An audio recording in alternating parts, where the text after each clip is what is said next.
Hello, kings and queens and monarchs. I am back with another episode, and I'm gonna try my best to sound coherent, but it's hot as balls in here, so if I start to tweak, basically, if I start to tweak out, just let me know and I will delete this video forever, but I'm gonna try my best. But it's hot as balls in here, and I don't know why I decided that I should start filming in a car. Oh, also my fan broke. Yeah, so things are not good. I have been trying to film this video for maybe an hour. Anyway, so fun. Let's start, shall we? Okay, today we're gonna be talking about ambition, capitalism, and succeeding, or the idea of succeeding. I have been a very ambitious child. I'm not a child. I have been a very ambitious person ever since I was a child. For many reasons, I have always wanted to do something big.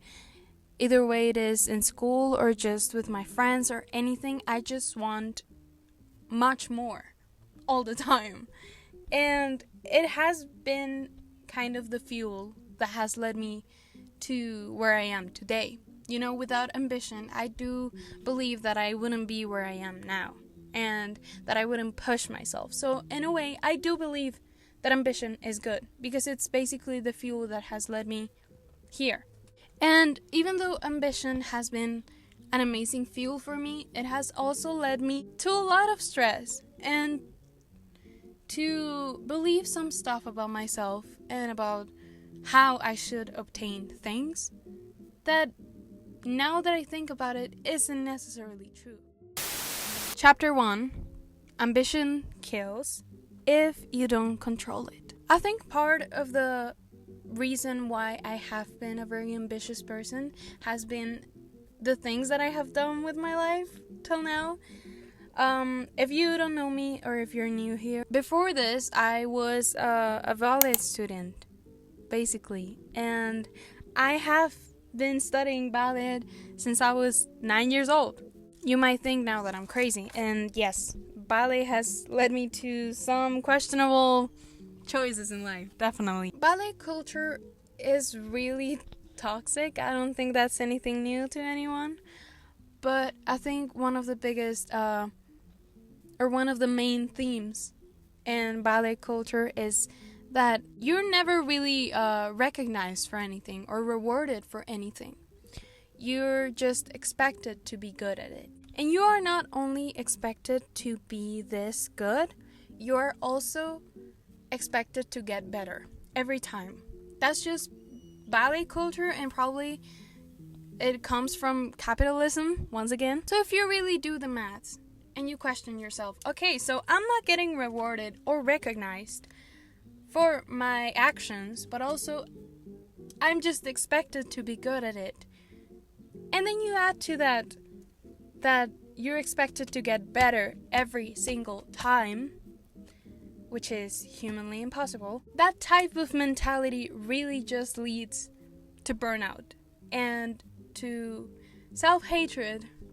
So, all fun things, right? But then when I left ballet, so, disclaimer in here, I'm not, if any ballet student or dancer is watching me right now, which I doubt, but if you are, I'm not encouraging you to stop doing what you love, okay?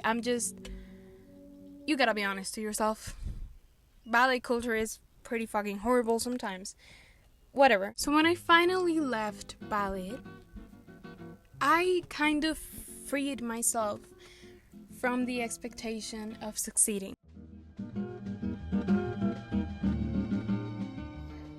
Capitalism is very smart in a way that it kind of wants you to believe that you're special. How does it do this, you might ask? Well, telling you that if you work hard enough, you just might get your dreams done. Yeah. And this might sound very nihilistic. I swear I'm not being nihilistic. But the capitalistic lie that if you work hard enough, you will get what you want is really damaging to ambitious people. including myself. I still believe this every single time. I believe the lie that, yes, if I work hard enough on my music, and if I work hard enough on this and that, I will get where I want. But nothing really is confirming that. And nothing in there really tells me, yeah, I will get where I want by doing this. Nothing. Because time and time again, rich people win. And time again, people that really don't put any effort into things win and get their dreams done. And this is not coming from a place of jealousy. This is more trying to say, like, that lie, I believe that lie. I still believe that lie. But when you freed yourself from the expectation of succeeding, when you free yourself from this idea that if you work hard enough for something, you will get it, that's when you start to create things that actually matter and things that connect with people. I think that has been my ultimate goal as an artist, that I find things and I make things that are raw, that are real, and that connect with people. I don't give a fuck about succeeding anymore. Not as much as I did. Because if I succeed or if I don't succeed, that's not going to change how I feel about myself.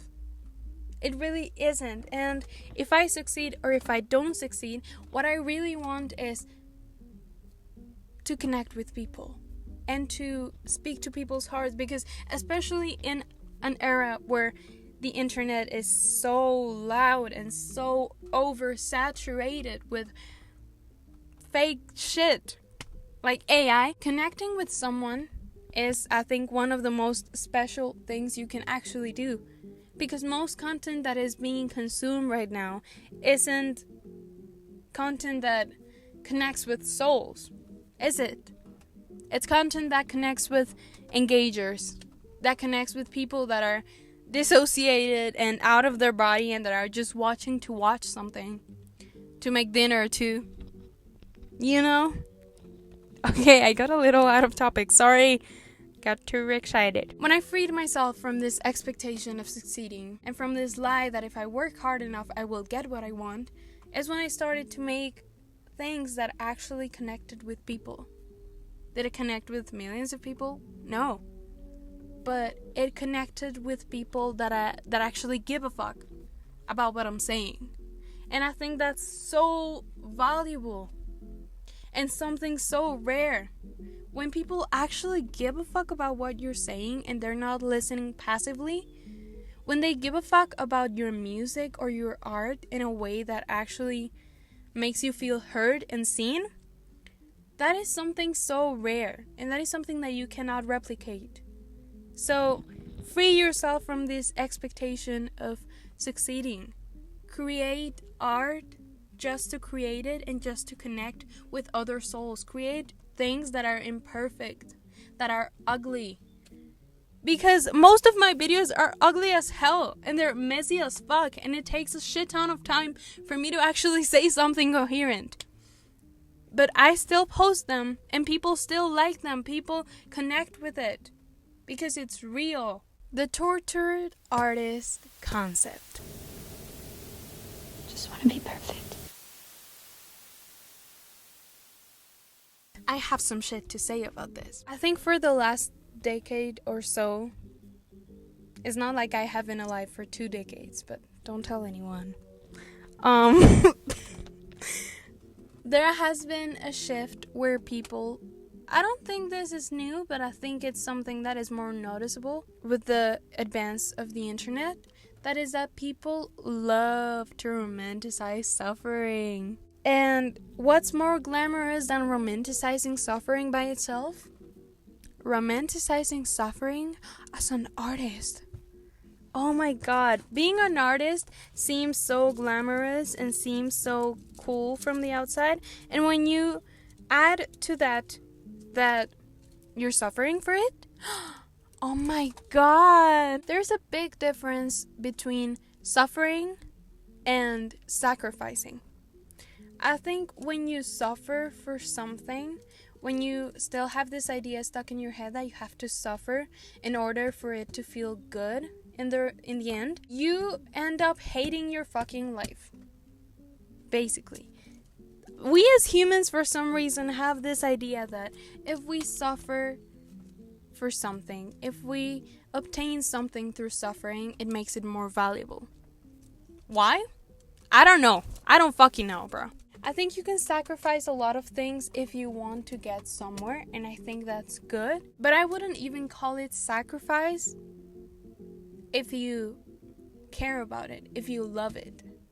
Because if you love something and if you care about something, the things that might seem like sacrifice to others aren't really to you because you give a fuck about this so much. And if you do see them as sacrifices, then maybe you really just don't want it. And it does sound harsh, and I know I might sound like a man that makes a podcast about motivation. I'm not trying to sound like that. I'm just saying, when I was a ballet student still, I sacrificed a lot of things, and I was pissed off about it. I hated sacrificing things for ballet. But why was it? Because I hated ballet, really. I didn't really want it as much as I thought I did. So yeah, just question yourself about that. But one thing is to suffer, and one very different thing is to sacrifice. So you have to decide, do you want to suffer or do you want to sacrifice? Because if you're suffering for something, why would that make it more valuable? And for the end of this video, because it's hot as balls in here, I have been trying to film for 1,000,000 times already, and I'm still, I don't know if any of this video makes sense. I hope so. I really hope so, because if not, I'm just gonna post some nonsense. Anyway, to end this video, success shouldn't ever be the goal, because that's not gonna lead to good art. That's not gonna lead to good creations. That's gonna lead to profitable creations, maybe.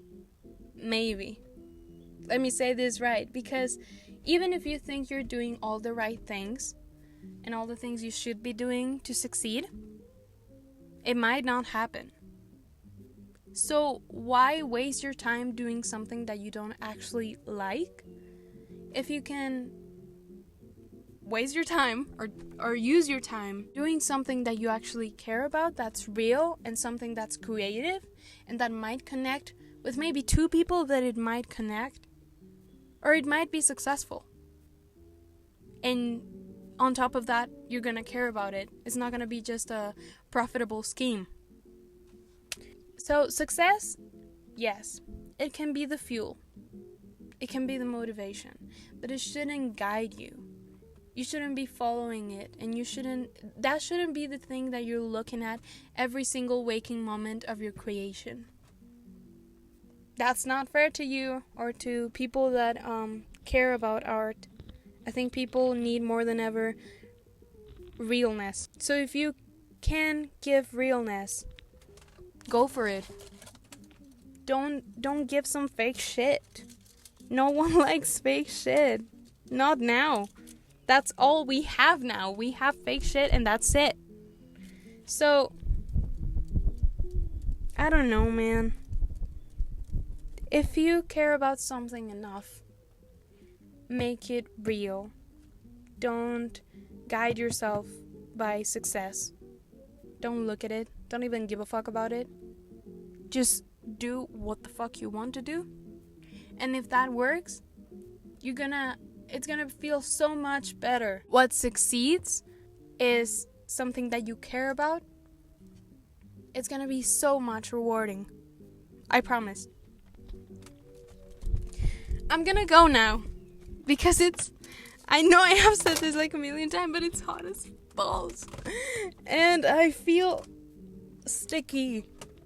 Bro, it's getting sticky. Okay, sorry. Yeah, it's hot as balls in here, but I'm not gonna go until I give you